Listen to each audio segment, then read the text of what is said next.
Ok? Boa tarde a todos.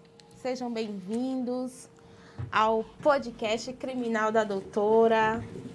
É um prazer, uma honra estar aqui abrindo esse projeto maravilhoso. E o convidado hoje para estrear esse programa não podia ser outra pessoa senão o Dr. Aurélio Belém, advogado criminalista, o qual eu tenho assim uma admiração muito grande, ele sabe disso. Dr. Aurélio, fale um pouco do senhor agora, de você, né? Então, Mona Lisa, me permita chamar de Mona, da nossa amizade fraterna. A admiração é recíproca. Quero deixar aqui os meus parabéns pelo projeto. A senhora que esteve lá no escritório e conversamos sobre ele, fiquei encantado com a iniciativa. Tenho certeza que já deu certo, né? E estamos aqui hoje para tentar conversar, um bate-papo descontraído sobre direito penal, processo penal, advocacia criminal, enfim. Estou aqui à disposição, muito honrado pelo seu convite e por estar estreando este programa com você. Bom, falar um pouquinho rapidamente sobre nossa trajetória. Eu que sou advogado há 19 anos, esse ano nós completarei 2 décadas de advocacia. Maravilha! Né? Tenho 12 anos dedicados à instituição, à Ordem dos Advogados do Brasil, onde fui conselheiro seccional 2 vezes, fui secretário-geral por 2 vezes. Tenho especialidade em Direito Processual Penal e Penal, em Humanidades pela PUC, em especialização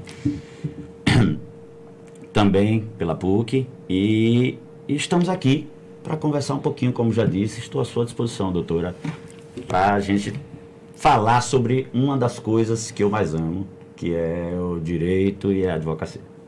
Advocacia, muito bom, muito bom. Eu comecei e não me apresentei, né? Eu sou Mona Lisa de Jean, advogada criminalista, jovem advogada criminalista, né? Estou aí tentando chegar, né, à advocacia criminal, o qual tenho advogados colegas que me inspiram muito, inclusive você, né? E é isso, né? Já chegou, doutora, tenho certeza disso. Te acompanho e posso aqui testemunhar da sua dedicação, da sua luta, do seu empenho, da sua coragem, sobretudo, porque já dizia Sobral Pinto naquela frase, né, que se tornou até, de certa forma, um clichê, né, que a advocacia não é profissão para covardes, mas não é mesmo. É verdade. Não é mesmo. E a advocacia criminal, então, né? Nós precisamos ser os bastiões de nossas próprias prerrogativas, né, dia a dia, sempre ali no limite, e precisamos estar sempre fortes e corajosos para defender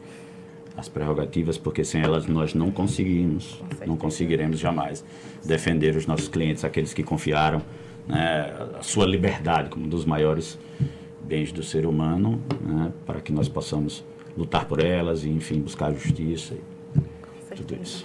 Então, doutor Aurélio, me conte, o que é advocacia criminal para você? A advocacia criminal, Mona, para mim é realização, na expressão máxima da palavra, né? Eu me sinto realizado diariamente por ser advogado. Tenho orgulho de ser advogado, porque a advocacia para mim é transformação. É instrumento de transformação de vidas, é instrumento de busca pela justiça, é sobretudo um instrumento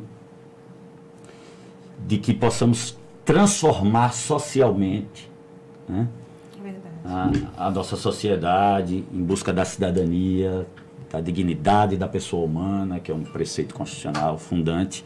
E a advocacia para mim é isso. A advocacia para mim é luta, a advocacia para mim é coragem, a advocacia para mim é dedicação, é sacerdócio, é acordar todos os dias. Sacerdócio total. Exatamente, não tem hora, né? Nós não temos hora, não temos feriado, não Exato. temos final de semana, não temos recesso. Não temos, é verdade. Inclusive, voltamos de um recesso recentemente, nós que voltamos antes de todos, né? Nós não temos as férias do CPC. E mesmo assim, no recesso, eu, por exemplo, fui chamado para atuar 2 vezes em 2 casos diferentes durante o recesso, então nós não podemos nos dar o luxo de cochilar. É né? verdade, é verdade. As férias, embora sejam necessárias, né, para nós fica um tanto difícil quando há tantos direitos vilipendiados, quando a liberdade está sendo questionada, quando o autoritarismo anda e caminha a passos largos.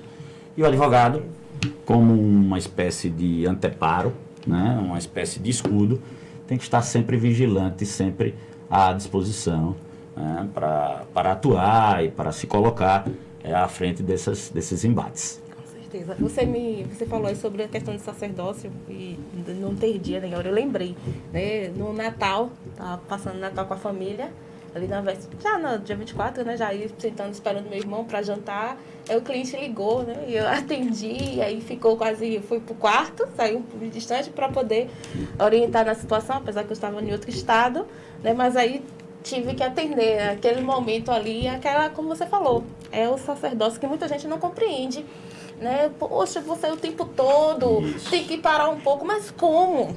Inclusive, às vezes, com os amigos que não são do meio jurídico, né? Isso! Você só fala nisso. Você só fala nisso. Porque, de fato, a advocacia, ela nos traga. Isso. Né? Ela nos traga. Enfim, nós estamos vivendo a advocacia diariamente. Eu estou aqui conversando, tomando um sorvete, tomando um drink com alguém, de repente, e agora com o WhatsApp, Ai. Isso se tornou, assim, já era uma situação Me diz, dedicação. você falou desse assunto, me veio os WhatsApps, às 5 da manhã, como é que você lidar com isso? Acorda, né? Você acorda antes mesmo de levantar do colchão, você estica o braço, pega aquele telefone, dá aquela olha, quando vê 200 mensagens, 100 mensagens, enfim, quando você vai abrir, já tem lá um cliente procurando saber como é que está o andamento do processo, um cliente pedindo atendimento, enfim. E é isso, né? É preciso amar a advocacia, né? A advocacia, ela não é um fardo, eu não acredito nisso, mas ela exige muito. E para que nós consigamos, né, entregar aquilo que ela exige, nós precisamos amar aquilo que fazemos. Eu, particularmente, tenho um amor incondicional pela advocacia e nós precisamos acreditar. Com certeza. Né? Precisamos acreditar naquilo que fazemos. Com certeza. E para isso nós precisamos nos preparar. Né? Então a advocacia, antes de ser meio de vida, para mim, ela é um instrumento de plena realização da cidadania, daquilo que eu acredito. Eu que me formei na Universidade Federal de Sergipe, eu tenho aquele compromisso, sabe, Mona? Eu coloquei para mim esse compromisso. Como foi a sociedade que arcou com meus estudos, Sim. eu preciso devolver de alguma forma essa gratidão à Verdade. sociedade. É E por acreditar fielmente nisso, é que me dedico diariamente para dar o meu melhor no combate ao autoritarismo, às ilegalidades, abusos de poder, enfim, defender as prerrogativas. A dedicação à ordem é também um reflexo disso. Sim. Que a ordem tem um trabalho que todos nós sabemos, não é para a advocacia, é também para a sociedade. Com certeza. E por isso é uma devolução, né, daquela gratidão. É isso. Muito bom, muito bom. Então, como jovem advogada, né, na área criminal, no início eu ainda relutei muito, né, apesar que todos os meus estágios foi na advocacia criminal. Muito bem. Eu relutei, não vou, mas não teve jeito. Eu lembro que um dos clientes do início foi um cliente na esfera criminal e vai pegar, doutora, faça. Fiz e fui, e fiquei, e estou amando. E o desafio de ser jovem advogada assim, a gente tem que aprender, né, a essa abdicação, porque a gente tem vindo à faculdade, de que a teoria de que você consegue separar, você advoga de segunda a sexta. A teoria na prática é diferente. Na prática é totalmente diferente, né, que você tem que abdicar e é desafiador, porque você não tem, você só tem a advocacia. Você tem uma advocacia que é para poder galgar o seu lugar ao sol. Né? Então, você é jovem advogado, você precisa trabalhar, você precisa formar o seu nome quando você não vem de uma história, né, jurídica da sua família, você tem que fazer o seu nome e deixar isso. Então, você vem com essa responsabilidade, né, do jovem advogado e lidar com... Infelizmente, a gente tem que lidar com isso, que é a questão, como a gente advoga na área criminal, é estar em presídios, em delegacias, lidar com agente público. Isso, como foi para você essa questão de você, com o servidor público em si, né, tanto a gente fala de agente penal, quanto servidores públicos em questão de Tribunal de Justiça, questão dos serventuários em si? Então, esse desafio, vamos chamar, esses desafios da advocacia, da jovem advocacia, eles são reais, eles são evidentes. Todo começo é difícil, né? Todo começo exige, todo começo nos causa aquele frio na barriga, né? Todo começo nos gera dúvida, todo começo nos coloca numa situação de angústia, de ansiedade, né? Isso é normal para o início de qualquer projeto, de qualquer carreira. Mas na advocacia eu ainda acho que isso é ainda maior. É verdade. Isso vem sendo uma crescente diante dos inúmeros cursos jurídicos. Sim. Que abrem, né, diariamente e que não trazem, né, uma entrega satisfatória do ensino jurídico. E aqui já vai uma crítica. Isso tem gerado impactos tanto na qualidade profissional, sim, quanto na quantidade. Veja que nós somos a carreira com maior número de profissionais no Brasil. Não existe nada igual. É né? verdade. E mais de 1 milhão de advogados, mercados em determinadas situações inchados e extremamente disputados. Isto é uma realidade. Mas isso é uma realidade que deve servir como um impulso, como um estímulo a superar. Até porque há espaço para todos, sim, aqueles que se dedicam e nisso. acreditam no que fazem. Acredito muito nisso. Né? Então, eu acho que quem faz bem feito, acho que quem se prepara para isso, se dedica, estuda, e não estuda só enquanto acadêmico, sim, estuda permanentemente. E a advocacia exige isso, afinal de contas as leis estão aí, né, modificando diuturnamente. No processo penal, no direito penal, nós temos mudanças significativas, ainda em objeto de estudo, ainda em manifestações jurisprudenciais, por exemplo, o pacote anticrime, sim, que trouxe mudanças significativas e que ainda estão sendo aquilatadas pelos tribunais, pelos doutrinadores, enfim. É uma necessidade de atualização constante, né? É preciso que o advogado tenha em mente que ele deve ser um estudante, um eterno estudante. É verdade. Né? Quanto a lidar com os funcionários, eu tenho uma situação muito clara em minha. Né? Sim, sim. Eu acho que nós temos que ser corajosos. Nós temos que primeiro, antes de sermos corajosos, nós precisamos conhecer as nossas prerrogativas. Sim. É preciso saber nossos direitos e também nossos deveres. Para isso é preciso conhecer o nosso estatuto, o regulamento, código de ética. É preciso conhecer isso. O conhecimento desses diplomas vai impactar decisivamente, né, na carreira do profissional.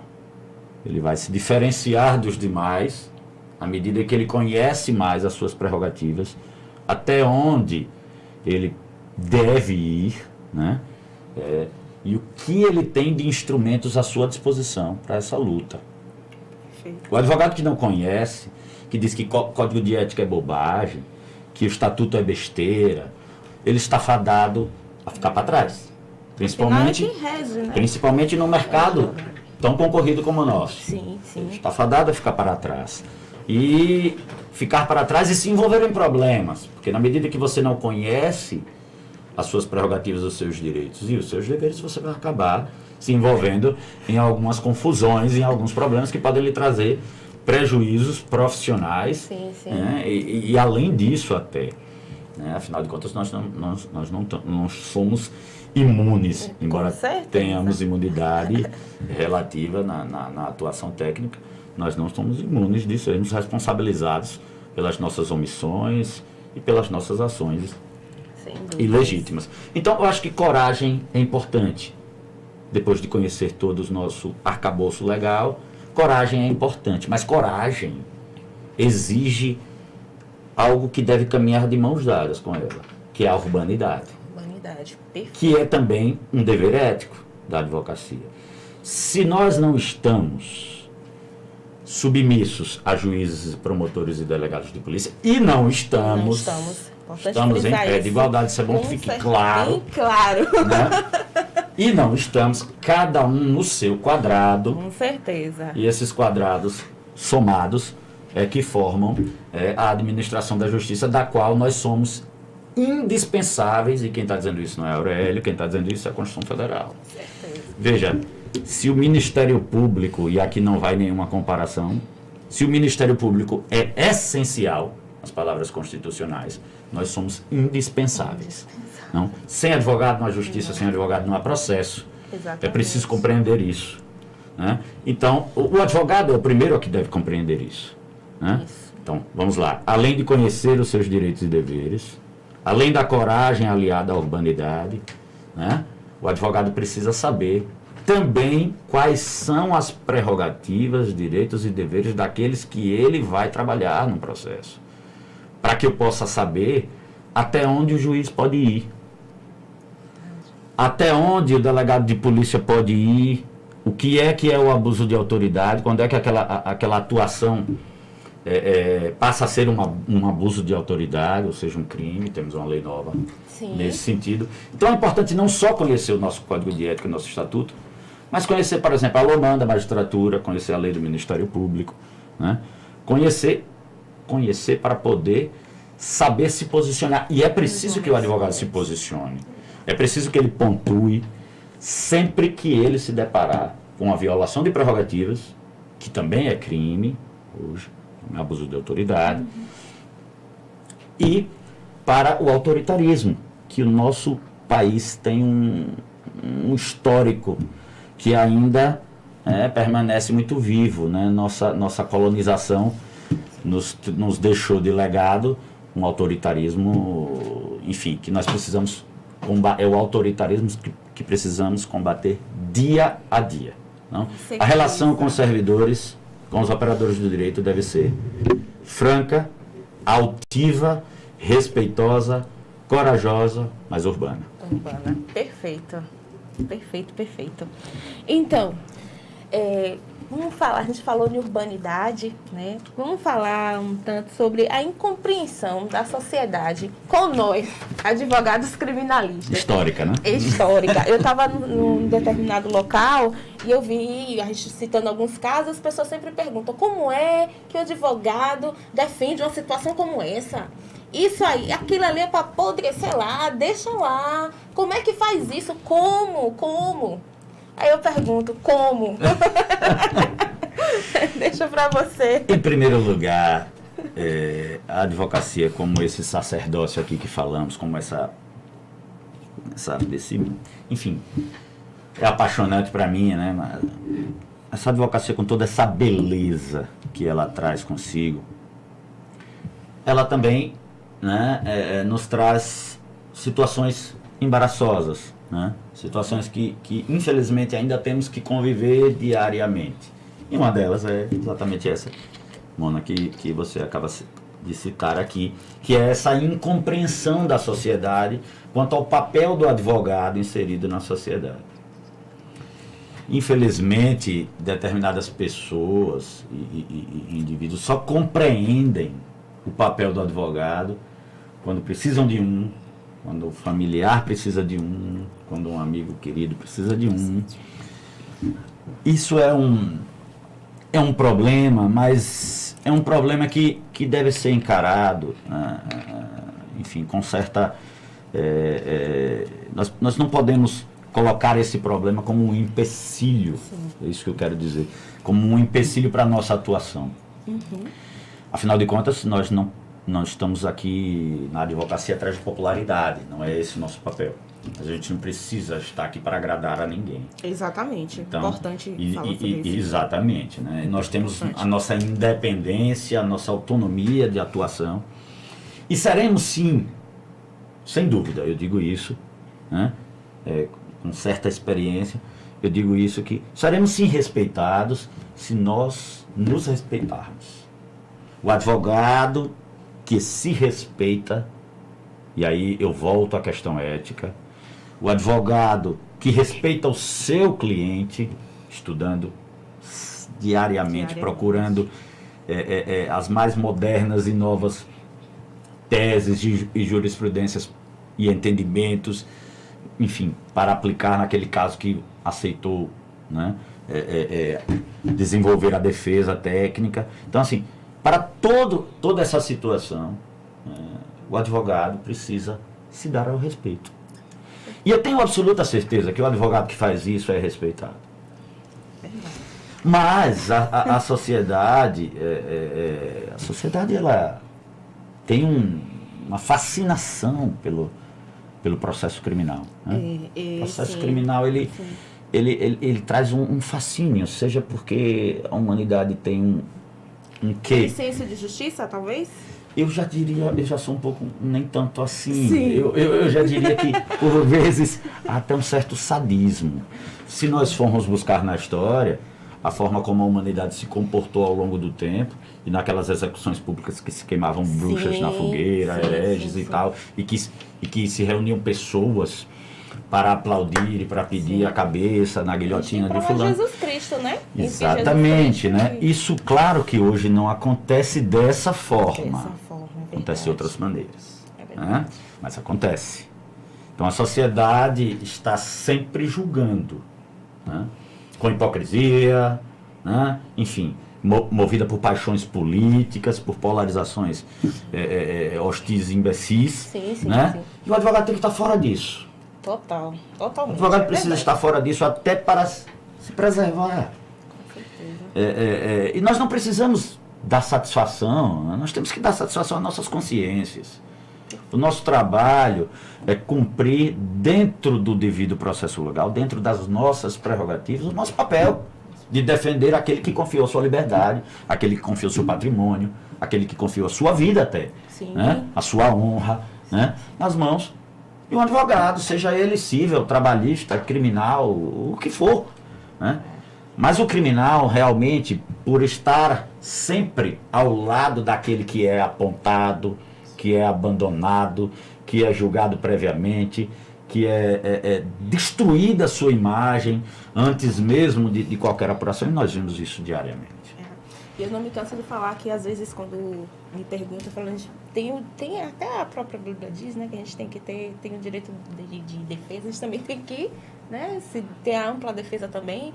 E a gente precisa se conscientizar disso, de que o que, às vezes, a mídia traz, nem sempre é aquilo, ela traz um caso, né, e aí a ampla defesa, às vezes, não deixa nem o outro ouvir, a sociedade já vê aquele pequeno trecho, nem escuta o restante, já vai propaganda hoje em dia com o WhatsApp, né? Nem param para ler o contexto por completo e já diz, fulano fez isso, fulano fez aquilo. Né? É preciso entender que o processo ele não traz ali nenhuma atuação, não existe atuações ingênuas dentro do processo, do processo criminal principalmente. Né? Nós estamos lidando ali com dramas humanos. Exato, perfeito. Dramas humanos. Perfeito. E nessa condição, o advogado precisa estar ciente de tudo que circunda um processo criminal, porque o processo criminal, infelizmente ou felizmente, o processo criminal ele não tem se limitado aos autos. Sim. Há uma luta que é travada fora dos autos. A mídia é um campo, hoje em dia, é muito importante. É preciso o advogado saber se posicionar, a hora de calar, o que falar, o que não deve falar, né? Deixar de lado aquela necessidade de estar sempre ali. Não, é preciso fazer o contraponto, mas o contraponto estratégico. Com certeza. O processo criminal se transformou, e quem não assim não enxergar vai ter dificuldades, mas é preciso agora encarar o processo penal com a teoria dos jogos, né? Nós precisamos analisar estrategicamente cada um dos players, né? É assim que se fala. É o juiz, o promotor, o delegado de polícia, como é que aquele juiz julga? O que aquele juiz pensa? Hoje eu já estou com esse pensamento, às vezes... Isso é muito importante. O que aquele desembargador gosta de ler? É perfeito. Como é que ele se posiciona em determinadas situações? Às vezes, quando o processo cai em determinada vara, você já sabe mais ou menos como... Porque isso pode impactar decisivamente na forma de condução da sua defesa. É verdade. Então, essa, em regras bem gerais, é a teoria dos jogos trazendo para cá, para o processo penal. Você tem um jogo de futebol e você precisa decidir se você, como técnico, se o seu time vai jogar na retranca ou se vai para o ataque com aquele time. Eu posso recuar com uma determinada equipe, contra uma determinada equipe, e avançar contra outra. Isso é teoria dos jogos. Eu estou sendo estratégico, eu estou jogando conforme os meus adversários, conforme os players que eu vou enfrentar. A nova advocacia criminal precisa encarar isso. Isso é uma verdade absoluta. Aqui não é nenhum segredo de sucesso. Claro, não existe isso. Eu acredito sempre, e eu dizia quando entregava carteiras aos jovens advogados no OAB, eu sempre dizia essa frase, que para mim ficou até sendo um clichê. Eu dizia assim, que existe um tripé. Que o advogado, que não existe segredo para sucesso, mas existe um tripé. E esse tripé ele é formado pela ética, pela técnica e pela coragem. Eu acho que o advogado que constrói a sua carreira alicerçada nesse tripé, ele tem grandes chances de se destacar na carreira, no meio de tantos colegas, ele tem muito mais chance de se destacar. Mas é preciso entender que a mídia não é uma aliada do advogado. O advogado precisa saber se posicionar na mídia, porque a mídia, e aí quando eu estou falando de mídia, eu estou falando nos jornais, na rádio, nas redes sociais, eu estou incluindo tudo, porque hoje o processo criminal se tornou a pauta do dia. Você abre um caderno, tá lá. Se você assiste o jornal, tá lá. Se você vai para o feed... 4 da manhã já começa, né? Isso. Se você vai para uma linha do tempo, um feed de notícias de uma rede social, várias e todo mundo dá a sua opinião. Todo mundo. Então, o advogado precisa estar pronto, ciente, estar pronto para identificar o momento de falar, calar, retrucar, né? É preciso compreender que o processo penal hoje, infelizmente, se tornou o processo penal do espetáculo. E o advogado precisa combater isso. Nós não podemos legitimar o processo penal do espetáculo. Porque quando a gente atua com outro pensamento, ou seja, eu vou atuar aqui porque eu não estou pensando no processo. Eu vou atuar, eu quero responder, na ânsia de responder, de falar, sem pensar na estratégia processual, sem aplicar a teoria dos jogos. Ele pode tanto estar fazendo gol contra, como pode estar legitimando, né, dando mais e mais, vamos dizer, combustível, né, para o processo penal do espetáculo. Nós podemos estar, sem perceber, alimentando a espetacularização do processo penal, que vai nos engolir lá na frente. Com certeza. Porque a mídia não gosta de passar notícias do advogado que foi lá e venceu a causa quando todo mundo era contra aquele cara. Ótimo ponto. É difícil ter que isso. você trouxe. E aí, por isso que eu falo em sadismo. Deveria trazer. Porque o sensacionalismo... Uma dica aí também. O sensacionalismo da imprensa, ele vai procurar audiência. Sim. E o que é que dá audiência? Né? E o que é que dá audiência?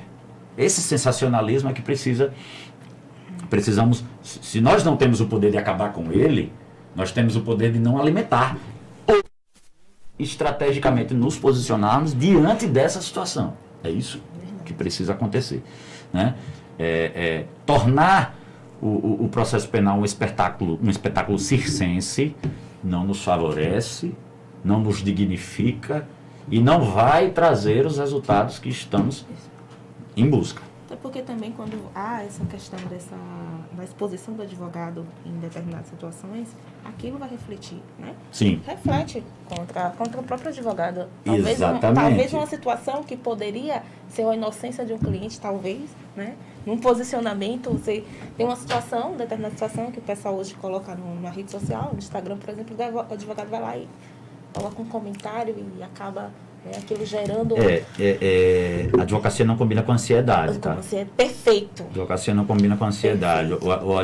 O advogado ansioso, ele precisa se tratar. Perfeito. Precisa fazer esse tratamento. Porque a advocacia é maturação. Você tem que estar... Às vezes eu estou deitado já... naquele... Às vezes até dormindo mesmo, me vem um sonho, né? Às vezes eu estou deitado, adormecendo e de repente me vem uma ideia. É assim processo. Mesmo. É assim eu mesmo. me levanto às pressas, pego um papel e uma caneta, anoto o tópico e volto para dormir. É assim mesmo. Porque ali eu tenho certeza que isso não vai me fugir mais, está anotado. Né? Mas veja, a advocacia, eu estou almoçando, eu estou tomando um drink com um colega, estou aqui batendo um papo nesse podcast. E aqui, de repente, a gente toca num assunto que abre uma luz, uma janela para um processo que eu estou procurando a saída dele. Então, a advocacia também é cotidiano da vida. É verdade. O advogado tem que se relacionar, o advogado precisa ouvir sobre tudo e ouvir o seu cliente. Tem advogado que eu vejo que tem certas impaciência. Sim. Né? O advogado precisa ouvir o seu cliente por várias razões. E também dizem, aproveitando que a gente tem que ouvir o pessoal falar, advogado é psicólogo, advogado... Mas você tem que ouvir. Nós não somos psicólogos, mas nós precisamos ouvir. Precisamos ouvir. Porque, como eu disse há pouco, Mona, nós estamos... Ninguém chega no seu escritório, eu tenho certeza disso, para te contar uma história bonita. Não. São dramas humanos. Claro que ali precisa de um acolhimento. Nós não vamos fazer, eu digo que nós não precisamos ser psicólogos porque nós não vamos fazer terapia, né? Não é nosso papel. Mas nós precisamos ouvir. Porque às vezes, até mesmo a solução daquele problema vai estar ali dentro daquela conversa. Então o acolhimento do cliente é super importante. É super importante essa conversa, criar uma atmosfera, um clima de confiança. Eu vejo às vezes advogados que tratam seus clientes como verdadeiros adversários. Né? E eu não consigo compreender, porque para mim a advocacia e eu acho que todas as profissões e todo relacionamento humano assim, saudável deve estar baseado numa confiança. Mas acho que a advocacia e toda essa questão da confidencialidade que está ali, que a pessoa precisa se abrir, precisa dizer as suas razões, o motivo. E o advogado precisa saber extrair. Sim. E não simplesmente também, não é só ouvir. Não é só assim, eu vou abrir aqui o meu ouvido e deposite. Não é assim. Né? Nós precisamos lidar com isso de maneira que nós possamos conseguir extrair do cliente, né, aquelas informações. Quem sabe no meio dessa conversa outras situações surgem. Sim. Que você vai poder dar um encaminhamento jurídico. Então, assim, eu acho que o acolhimento é muito importante. Acho que isso é fundamental, eu diria, para um bom relacionamento de confiança, que deve existir, sem o qual ele é, para mim, condício sine qua non, sem o qual a gente não vai chegar a lugar nenhum.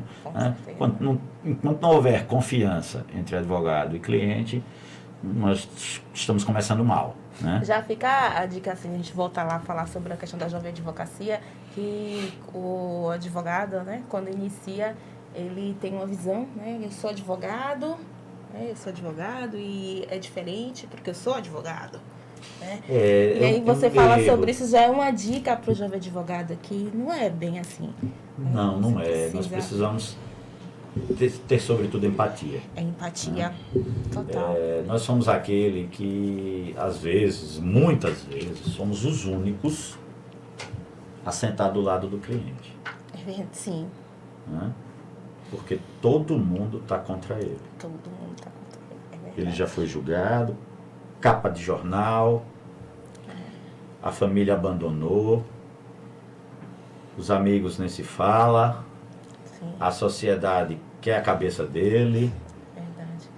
Os discursos de ódio se multiplicam, a intolerância se avoluma. Veja o ambiente. E chega o advogado. A importância do advogado. E aí chega o advogado. Né? Chega o advogado. E aí vai conversar com esse cidadão. Se eu não tiver empatia, se eu não tiver disposto a ser escudo, eu estou começando muito mal essa parceria. Verdade. Né? Então, assim, para a jovem advocacia, humildade e empatia não é fraqueza, é força. Perfeito, Né? perfeito. Então, eu acho que a gente começa muito bem quando a gente tem empatia, tem respeito, sobretudo, pelo cliente. Pensa assim, eu vou fazer a minha defesa aqui, a minha obrigação, vou receber meus honorários, está tudo certo. Aí, eu acho que esse tipo de causa, esse tipo de postura, melhor dizendo, é um mau exemplo. Né? É aquilo que deve ser abominado, que deve ser retirado do papel do advogado. O advogado deve, sim, né, respeitar o seu cliente como cidadão, independente daquilo que ele tenha feito ou não. Né? E o advogado deve avaliar se você vai pegar a causa, se você não vai pegar a causa. Agora, se você pegar a causa, você precisa ter uma coisa: entrega. É verdade. Você tocou num ponto que já me perguntaram isso uma vez. E aproveitar que a gente está aqui no podcast, o advogado, ele pode se recusar a pegar determinada causa? A gente sempre escuta isso, você já ouviu, né? Já. A gente escuta isso, advogado criminalista. Há uma discussão antiga sempre sobre escuta isso. Sobre isso. Né? O advogado, ele pode, na minha ótica, sim, se recusar de defender. Ele não está obrigado a defender. Até porque eu posso dizer, olha, eu não quero atuar. Veja, eu não quero atuar no direito criminal. Eu não já estaria recusando as causas criminais? Já estaria. É verdade. É verdade. Então, assim, eu já estaria de antemão. Né? Mas diante do caso concreto, eu também acho que o advogado, e acho até mais honesto da parte do advogado, quando ele diz que não está pronto para aquela defesa, por qualquer razão que seja. Né? Seja por um íntimo, né, sentimento que ali ele acometeu e eu não vou conseguir fazer legal, embora eu acho que todos nós conseguimos sim, quando acreditamos, quando estamos prontos e preparados, mas enfim, ou por qualquer outra razão, ou porque sente a necessidade de fazer uma parceria com um colega, e aqui já vai mais uma dica para a jovem advocacia, parceria é tudo. Né? Com certeza. E eu sei que o advogado, quando está começando sua carreira, ele precisa estar ali pronto, né? Uma questão até de subsistência, ele precisa estar ali pronto para tentar atuar, talvez, no maior número de causas possíveis, principalmente quando ele começa sozinho, quando ele está fora de um escritório, sim. Quando ele tem esse desafio a mais. Mas é preciso, desde cedo, ele encontrar o caminho dele. Porque o generalista está em extinção. É preciso se especializar. Não estou dizendo que você só possa atuar em uma área específica. Não é isso que eu estou falando. Mas é preciso você ter um foco, né? Um direcionamento. Né? E desde cedo você conseguir aquilo que lhe traz mais afinidade, aquilo que te realiza mais, aquele tipo de causa que você se sente mais à vontade, para que você possa entregar o melhor de si. É verdade. Né? Então, eu acho que o advogado criminal que se depara com determinada situação e que ali algum sinal lhe vem e ele diz, eu não vou pegar essa causa, mas eu vou te encaminhar para um colega, porque eu acho que o problema não é recusar a causa. É o que você faz com aquele que te procurou. É o respeito que você tem por ele. Você pode até dizer assim, eu não vou pegar, mas eu vou tratar aquele cidadão, ele confiou em mim, ele me procurou. Com certeza. Então, se eu não estou pronto por qualquer razão para assumir aquela defesa, se eu não me sinto apto, por qualquer razão que seja, eu não vou aqui elencar motivos, podem ser os mais diversos e variados, ele precisa dar um encaminhamento e ter a empatia e ter também a gratidão de ter sido procurado. Preciso que os colegas percebam que quando você é procurado é porque você foi lembrado. Porque você foi indicado. Em meio de tantos, você ser lembrado. Isso, ou ser indicado, que também é um motivo, né, de você estar ali. E eu acho que sim, principalmente na advocacia criminal. Até porque, sem defesa de advogado não há processo. Se você não pegar e nenhum colega pegar, a defensoria vai fazer essa defesa. Com certeza. E nós temos uma defensoria muito bem estruturada, sim, graças a Deus, né, que vem prestando relevante serviço à sociedade. Mas é isso, eu acho que o advogado, do ponto de vista ético, não há nenhum problema em ele ser honesto, em ele dizer a verdade e dar o devido encaminhamento ao cidadão que procurou, que confiou. Exato. Adotar a parceria, ela é fundamental, às vezes até na própria causa, que você não se sinta confortável em fazer às vezes sozinho. na causa que você, numa área que você foi procurado, mas que você não atua, que você não está seguro. Exato. Você indicar um colega que você confia. Exato. Fazer esse tipo de parceria, você até mesmo como você ia falando, mano, sim, na causa que você atua, mas você acha que você precisa de uma ajuda, de um auxílio, você confia em determinado colega, que você gosta do estilo dele de trabalhar, que o estilo dele se encaixa com o seu, ou enfim. Isso. E não há nada nisso. E assim, o cliente só tem a ganhar. O cliente só tem a E você ganhar. também.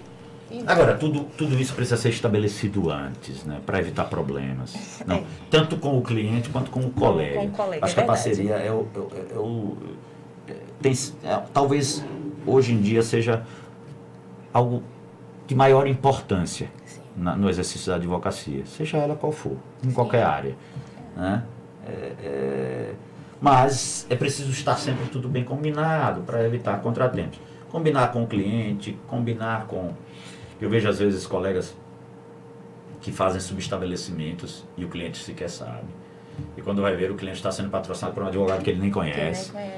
Isso é início de problema. Início de problema. Então é preciso ter bastante... Se você, por alguma razão, entende que fulano seu colega vai, enfim, vai conduzir melhor o processo, ou porque você, por qualquer razão, não tem mais condições de conduzir, é preciso que você seja claro, né? É preciso que você seja claro, que você explicite, né? Isso o seu cliente, que é o maior interessado na situação. Com certeza. Eu vou só dar uma lida ali, ó. Tem um pessoal, Dr. Alfredo, ele ressaltou, acho que vai virar a frase de amanhã das minhas fotos no Instagram, humildade e empatia não é defeito, é força. Ele ressaltou a sua fala. Grande Alfredo, grande amigo, excelente advogado, mandou um abraço para ele. Foi maravilhoso. Doutora Hermosa, parabeniza aí. Doutora Hermosa, querida amiga. Esclarecimentos, né? Adi Machado, que me acompanha aí nas redes sociais. Doutor Adi, que bom, né? Colega, Saber que... querido, doutora Ana Lúcia também doutora presente. Ana Lúcia, isso... Né, para fazer aquelas postagens que a gente vai, todo um estudo, é como o Aurélio falou, a gente fica estudando constantemente, né, para poder passar e aí eu já puxo para um determinado ponto também da jovem advocacia, veja, a advocacia está em transformação, há muito tempo ela vem, só que agora essa transformação desse momento que a advocacia vive, ela é muito mais rápida. Sim. Então, tanto do ponto de vista legislativo, quanto do ponto de vista jurisprudencial, as coisas mudam constantemente. Constantemente. Ontem você fez uma coisa, Isso. amanhã já tem E um dado outra, que há já que não é algum mais. tempo atrás nós não convivíamos. Eu ainda peguei o momento em que nós peticionávamos, imprimíamos a peça, corríamos para o fórum para pegar Olha o protocolo, né? Protocolar, né? E trazer a sua contrafé devidamente protocolada, que você guardava numa pastinha física lá, numa sala do seu escritório. Naqueles arquivos. Isso, naqueles arquivos. Veja quanta mudança, né? E o advogado precisa compreender que ele não precisa saber só direito, né? Ele tem que saber hoje, inclusive, informática. Então é preciso estar antenado. É claro que para esse pessoal mais jovem ele já tem, né, uma predisposição para isso. Mas é preciso reforçar isso, que o domínio das ferramentas hoje é um diferencial. É um diferencial.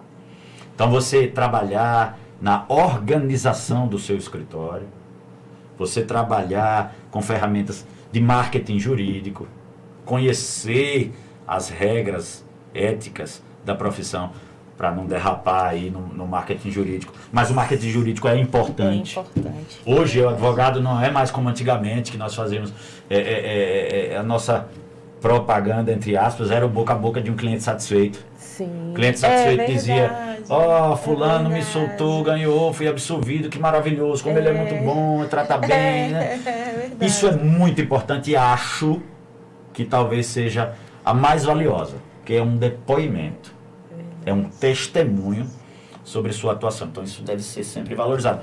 Mas, diante das inovações tecnológicas, né, desse ferramental todo que está aí à disposição, nós precisamos avançar. Nós precisamos lidar com as redes sociais, nós precisamos lidar com os programas de controle de prazos de processo. Sim. Importantíssimo. Hoje você tem aplicativos que ajuda bastante, porque antes você tinha que contar no... Sim, Lembra? né? Você lembra? Você hoje tem um telefone celular em seu Sim. smartphone, em sua mão, que pode estar tudo ali. Tudo ali, exato. Né? Exato. Então, assim, além de toda essa necessidade de atualização técnica, nós temos que ter também essa atualização ferramental. Né? Tá sempre procurando, porque estão sempre lançando programas novos, né? Programas, inclusive, bastante acessíveis para o jovem advogado. É só procurar direito. Né? É verdade. Programas, né, que vão controlar o fluxo de caixa do seu escritório. Sim, desde da administração do escritório. Desde a administração do escritório. É verdade. Né? Também é uma dificuldade da jovem advocacia que é muito importante, e eu vejo isso, percebo isso, na questão, Mona, da precificação de honorários advocatícios. Sim. Isso causa muita dúvida. Você chegou num ponto importantíssimo, o qual realmente eu já escuto muitos colegas mesmo, até no próprio escritório, aqui falando, liga, quanto que cobra, quanto é que você faz, a gente fica colocando as informações para ter uma noção. Né? Mas... Nós temos um instrumento que deve ser utilizado como base para isso, que é a tabela da ordem. Certo. Né? Ela está lá disponível no site da instituição. Certo. O advogado deve conhecer a tabela da ordem, sim. Mas, sobretudo, o advogado deve conhecer o seu trabalho. O advogado deve ser capaz de antever qual trabalho vai ser necessário para determinada situação, para que ele, e só ele sabe, e só ele pode fazer com justiça isso, possa medir quanto de trabalho você vai ter, de dedicação você vai empregar nessa causa e qual é o valor, né, que vai remunerar você de forma justa, né, de forma justa, pelo seu trabalho. O advogado precisa, sobretudo, se valorizar. Com certeza. Né? Com certeza. Eu sou um ferrenho crítico do aviltamento profissional, porque aquele que avilta os honorários, cobrando valores irrisórios, para ficar na causa numa determinada disputa de clientela, esse está fadado a comer hoje e passar fome amanhã. Exatamente. Né? Porque se você não se valoriza, não vai ser o seu colega que vai te valorizar, não vai ser o seu vizinho e não vai ser o seu cliente. Exatamente. E não vai ser o seu cliente. Então, moderação é importante. Também não precisamos, não é assim. A advocacia é construção. É a caminhada, construção. né? Então nós caminhar. precisamos ter muito cuidado com a nossa imagem, né? Enfim, com a nossa carreira, com a nossa forma de agir. Temos que zelar por isso. Ninguém vai zelar pela gente.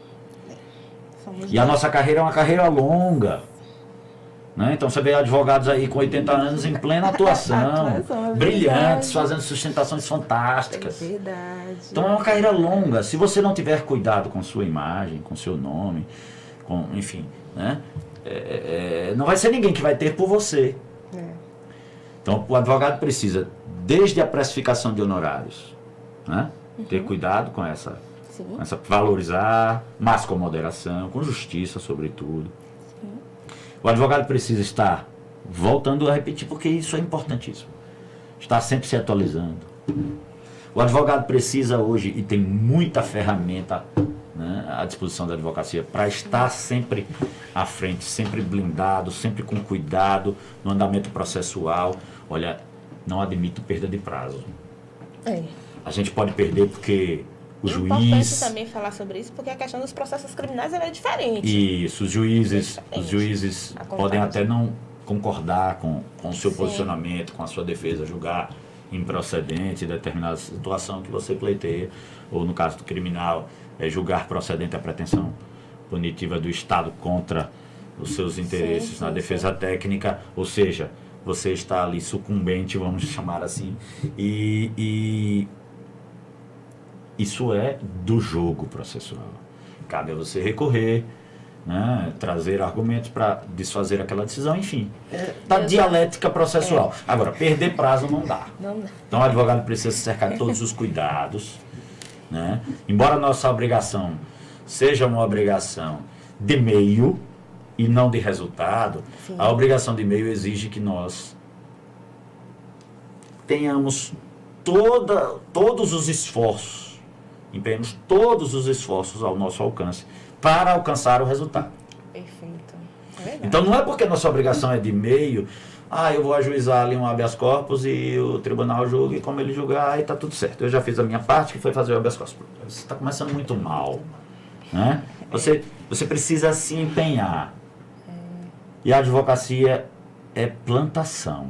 Você tem que adubar, arar a terra para só depois jogar a semente. Depois você tem que ir lá molhar todos os dias.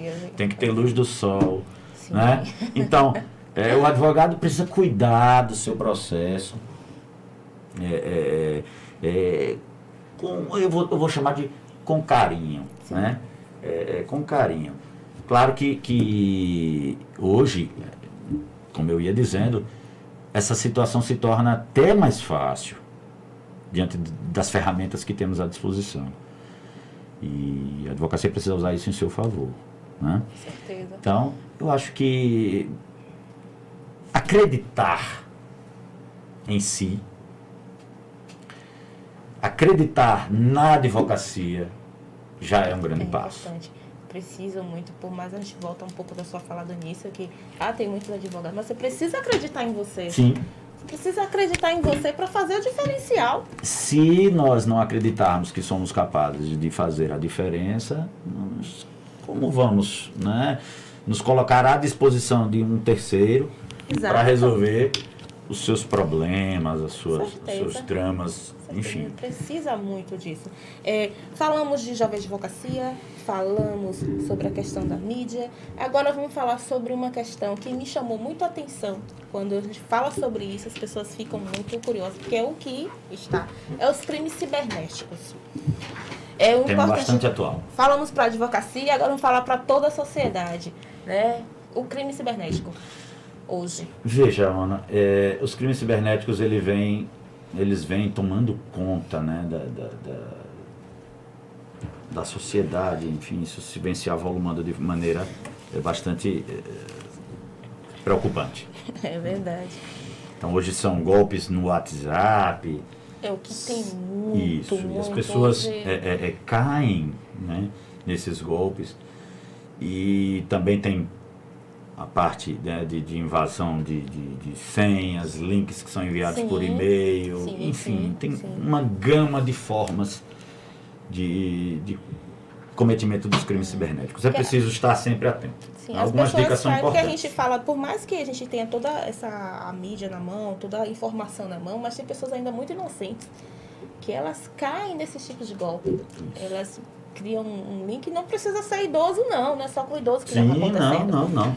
não mesmo. Então, e são várias espécies de crimes Cada cibernéticos. dia, né? Você tem esses golpes, Sim. geralmente golpes financeiros. Sim. Né? Você tenta furtar uma senha de um banco. Sim. Né? Você tenta... mas também há as extorsões, também muito presentes. Então, é preciso ter muito cuidado quando dizem assim, desconfie quando a esmola é grande. Então, facilidades extremadas, ganhos... Né? Precisamos estar sempre desconfiados, infelizmente. Desconfie de tudo que é fácil. Né? Exatamente. Então, esse é um primeiro dica, é um primeiro grande passo. Né? Que já vai lhe proteger de muitas dessas. A pedofilia, né? Então, que também é usada, não só a pedofilia, como a questão da sensualidade, da sexualidade em si. A parte erótica da coisa, que também está muito corrente nas redes sociais, nos aplicativos de mensagem. E às vezes as pessoas mal avisadas acabam sendo levadas, atraídas a clicar em determinada situação, a se envolver com determinada situação e depois já estão sendo vítimas de extorsão. Me pague X, senão eu vou divulgar que você fez isso, fez aquilo, você visualizou isso. Aconteceu recentemente com apesar que ela está, né, no Big Brother, né, ela se relacionou com determinada pessoa e esses vídeos foram vazados recentemente, semana passada, salvo engano. Então, todo mundo está sujeito a isso e isso é um crime, né? Sim, falando sobre e os crimes de ódio também. Os crimes de ódio. Também muito presente nas redes sociais, bastante. E as O pessoas... racismo, a injúria racial, essas questões que precisam, é preciso que a sociedade compreenda de uma vez por todas que, embora a nossa República Constitucional garanta a liberdade de expressão, o Supremo Tribunal Federal decidiu que não há, mesmo no rol de direitos fundamentais, não há direitos absolutos. Né? E, para tanto, existe o princípio da proporcionalidade para tentar equilibrar quando dois direitos fundamentais estão em aparente choque. Sim. Então, é preciso entender que essa manifestação do pensamento, da opinião, ela deve seguir outras regras. Ela não é autoritária, não pode ser autoritária. Porque eu penso assim, eu tenho o direito de dizer, independente se isso vai machucar, ofender as outras pessoas. É a minha opinião. Não, isso é sinal de problema. Então, quem pensa assim, reveja seus posicionamentos. Né? Um Estado democrático de direito, ele não tolera e aí nós precisamos ter o seguinte: em determinadas situações é preciso ser intolerante com a intolerância. Perfeito. Senão nós não avançamos. É preciso de uma vez por todas tornar essa república uma democracia efetiva. Né? As pessoas precisam aprender e parece que eu vejo como determinadas situações muito preocupantes, né, que beiram retrocessos nesse ponto de vista da cidadania. Né? Eu acredito que as redes sociais estão aí e não vão mais sair de nossas vidas. Veio para ficar. Vieram para ficar. Nós temos que aprender a como nos posicionar dentro delas. Sim, é uma realidade, né? Assim como a globalização começou lá atrás, agora nós temos toda essa realidade a ser vivida. Mas é preciso, sobretudo, saber viver. Né? Sim, verdade. Já dizia a canção popular, né? Preciso saber viver. E saber viver passa necessariamente pela a maneira como nós nos posicionamos no dia a dia. Então, se eu tenho uma determinada opinião, eu tenho que entender que essa opinião pode vir a ofender criminalmente determinada pessoa. A gente tem que ter esse cuidado. Preciso ter esse cuidado. Ter esse cuidado. Né? Preciso de uma vez por todas aprender a conviver socialmente. E o Brasil ainda está precisando E muito. aí avançar nesse sentido. Muito. Então, os crimes cibernéticos, Mona, é preciso ter alguns cuidados. Aqui vão algumas dicas. Importante Mantenha essa Anotem. desconfiança sempre na linha de frente. Desconfie, né, desses milagres, desconfie dessas saídas magníficas, desses ganhos fáceis.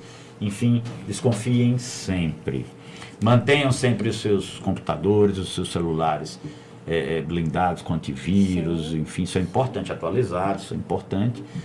Mas, sobretudo, eu acho que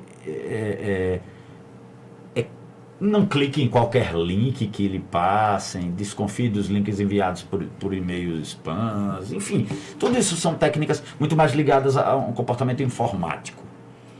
Mas também, como nós íamos falando, né, é preciso ter cuidado, sobretudo, com os nossos posicionamentos. Perfeito. Né? Principalmente nos grupos de WhatsApp. Você falou um ponto importantíssimo. Se avolumam processos em cima dessas situações. É verdade. Né? Pessoas sendo condenadas, no campo do ponto de vista civil, Sim. a indenizar outras pessoas. Né? Veja, até mesmo aquelas pessoas responsáveis, né?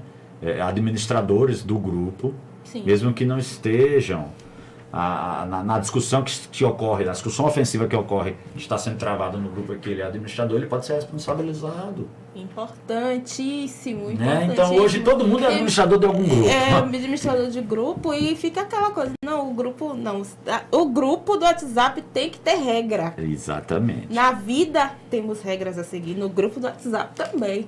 Ao menor sinal de que você está sendo vítima de um golpe, de uma provocação para que você venha a se exceder em uma manifestação, para que você tenha ali procure ajuda. Não cale. Denuncie. Desconfie e denuncie. Temos aqui uma delegacia especializada. Perfeito. Né? Que está sempre, né, de portas abertas aí para atender. É preciso denunciar. Temos o Ministério Público também, com promotorias especializadas para esse tipo de atuação. E temos a advocacia também, né? Para buscar reparações, para fazer, eventualmente, algumas blindagens, né, preventivas. Sim. De maiores prejuízos e de maiores ofensas, enfim. É preciso haver um autopoliciamento, né? Porque, às vezes, os crimes cibernéticos são frutos de nossa própria conduta, né? E não da conduta de terceiros. A forma como nós nos posicionamos. É preciso estar sempre vigilante. Né? E só quem pode vigiar você com tanta precisão assim é você mesmo. É você mesmo, né? É verdade. Veja que a legislação nova trouxe crimes, recentemente, né, o crime de crimes que podem ser cometidos tanto aqui fora quanto nas redes sociais, como o stalking, que é a perseguição. Sim. Então, aquela pessoa que insistentemente te persegue nas redes sociais, com ameaças veladas ou não, mas sempre constrangendo, sempre colocando você em situações constrangedoras, conflituosas, que tiram a paz da pessoa. Isso também ocorre muito nas redes sociais. Existe um crime próprio, novo, crime de stalking. Né? Temos também agora o crime de violência psicológica, aquele cometido contra as mulheres. Muitas pessoas não sabem. Muitas pessoas não sabem, mas a violência não é só chegar e agredir fisicamente, nem só a fazer ameaças, mas toda aquela carga, né, que se despeja sobre determinada pessoa, seja por rebaixá-la ao limite, enfim, toda aquela violência que se coloca, e aqui quando eu falo violência eu quero deixar bem claro que não é a violência física que eu estou falando aqui. Sim. Essa obviamente é crime há muito tempo. Exatamente. Mas a violência psicológica que às vezes é tão grave quanto. Com certeza. Você reduzir a dignidade da pessoa humana a zero. É você rebaixar desrespeitosamente a pessoa. É você violentar o seu íntimo, né? O seu psíquico, o seu emocional. É você torná-la incapaz ou fazê-la acreditar que é incapaz. Que é incapaz.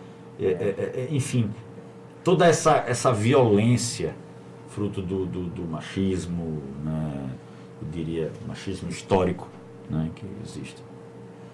Lamentavelmente insiste em conviver em nossa sociedade, né? Esse patriarcado que precisa de uma vez por todas acabar, né? Então existem esses crimes novos, é preciso estar atualizado, e aqui já vai mais uma advertência. Você que está sendo vítima de situações como essa, procure ajuda, forme sua rede de apoio, procure a polícia, procure o Ministério Público, procure um advogado de confiança para te acompanhar. Sim. É preciso reagir, né? É preciso reagir. Calar não será, nunca será a solução. Então, denuncie, procure ajuda, essa é a mensagem. Com certeza. Aurélio, ficou um temazinho tão importante. Eu vou pedir só para você resumir, que depois você vai voltar aqui para poder falar volto quantas sobre vezes quiser, esse com prazer. tema que, assim, todo mundo me pergunta, as pessoas falam como é que faz. No meu primeiro, que é o Tribunal do Júri, é um desafio, né? Eu conheço pessoas que têm uma carreira, né? E ainda não fez o júri, né? E eu lembro que o meu primeiro foi, né, um frio, foi angustiante. Sim.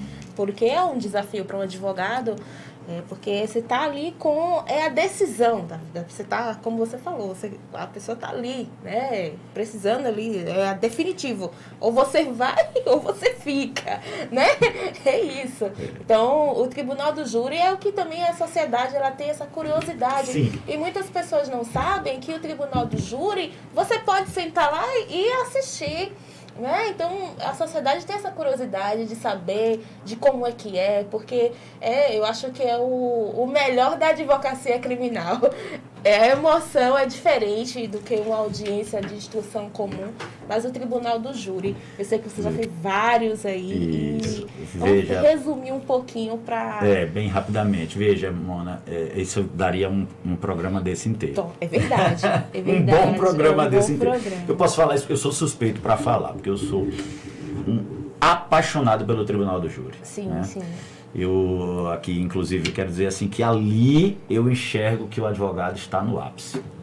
A essência do advogado, a figura do advogado, quando eu vejo, é ali no Tribunal do Júri, né? Defendendo unhas e dentes, ali o advogado está, talvez, no seu momento mais sublime. Né? Eu posso estar falando dessa forma porque eu sou um verdadeiro... E o Tribunal de Júri desperta paixões para ambos os lados. Com certeza. Ferrenhos inimigos se posicionam contra ele, né? E fantásticos e corajosos e valorosos amigos o defendem. Eu sou um deles. Eu acho que ali se faz justiça. Eu acho que ali a justiça se torna democrática. Porque eu não estou querendo dizer que ali não haja erros. Sim, não estou querendo dizer. Onde tiver humanidade, vai existir erros. Sempre. Né? Mas o Tribunal do Júri, ele se a gente falou tanto hoje em dramas humanos, eu acho que se encaixa perfeitamente na instituição do Tribunal do Júri. Veja que no Tribunal do Júri não é só o direito que está ali em discussão, né? Às vezes você vai discutir uma história de vida. Quando você vai discutir a legítima defesa, você mergulha numa situação fática. E você tem que viver aquela situação fática. Para atuar no Tribunal do Júri é preciso ter, além da coragem necessária para ser advogado, precisa ter um plus de coragem. É verdade. Porque vai ser exigido de você posicionamentos imediatos. Então você precisa ter uma bagagem. Uma bagagem geral, que eu quero dizer. Isso. Eu preciso ler muito e ler tudo. Está pronto. Ler tudo, porque às vezes a saída está numa experiência de vida, num romance que você leu lá atrás. É fantástico. O Tribunal do Júri é verdadeiramente apaixonante. Eu sou um entusiasta pelo Tribunal do Júri. Claro que algumas mudanças, né, precisam ser feitas ainda, mas o Tribunal do Júri, como essência do povo, julgar o seu próximo, eu acho que isso é invencível. Sim. Eu acho que a ideia do povo ser o juiz de fato e do fato é imutável, é invencível. Isso é uma garantia, inclusive, fundamental da Constituição. Com né? certeza. Então, com depois certeza. eu vou cobrar, voltar aqui para a gente tratar do Tribunal do Júri, porque cobrar. Realmente é um tema que me fascina. Ele é muito bom. Minha prima, que eu nem vou falar que ela está aqui, né? Ela sempre me pergunta, quando é que você vai fazer júri? Que eu quero ir. Desde criança ela disse que quer fazer direito, né? Eu estava adolescente aí, quer fazer direito, a gente vai ser minha parceira, né? E ela sempre pergunta, porque a sociedade, ela gosta de ver, ela quer sentir aquela emoção, né? Da tribuna. E é fascinante, é a imersão real. E quando vai para a réplica, que fica melhor ainda. Você se entrega. Eu já fiz júri de 5 dias, mano. Meu Deus! 5 dias. Deixei acordar, ir pro tribunal, chegar quase de madrugada, dormir, acordar e ir pro tribunal, e 5 vezes. Meu né? Deus! Então, assim, é entrega. Se você passar 5 vezes, veja, 5 dias é uma semana inteira. Uma semana. Você não tem tempo para pensar em nada mais. São 5 dias pensando e vivendo na prática uma realidade. Então, o júri é isso. Nada se compara à efervescência de um tribunal do júri. Eu acho que o advogado todo advogado precisava fazer um júri, eu acho. Eu acho que isso faz parte da minha suspeição. Mas eu acho que tudo, porque ali é realização. É verdade, o Tribunal do Júri é. Então, agradeço aqui. O meu celular, a bateria não deu para acompanhar. O pessoal tinha feito os comentários aqui na live, sei lá. Mas a próxima vez eu já coloco ali no carregador direto, né? Eu agradeço aqui a sua presença, Aurélio. Eu que agradeço, muito obrigada por estar aqui, por ter se prontificado, porque a gente sabe das nossas correrias, e muito obrigada. Aprendi bastante aqui, né? Lembrando que o podcast vai ficar salvo para quem quiser também ouvir algumas, principalmente sobre os crimes cibernéticos, que não deu ainda para anotar, mas está salvo. E nós vamos voltar aqui para falar sobre outros temas também, importantes para toda a sociedade, né? Que o papel também do advogado criminalista é para a sociedade, né? Então, estamos aqui. A intenção do podcast é falar para a sociedade, né? O podcast da advocacia do criminal é para falar sobre a sociedade. É as coisas que as pessoas, às vezes, no seu dia a dia, elas têm a curiosidade de saber, mas só tem apenas a mídia, não tem a voz do advogado, como você falou, né? Então, a gente traz esse lado nosso, né? A nossa verdade, a nossa realidade. Então, eu agradeço a todos aí que acompanharam, né? Próxima segunda-feira tem mais podcasts, né? A gente vai estar divulgando aí o nosso próximo convidado, e estamos abertos a sugestões, né? E temas que venham aí só a somar. E muito obrigada, Aurélio. E é isso, encerramos o podcast de hoje e obrigada a todos.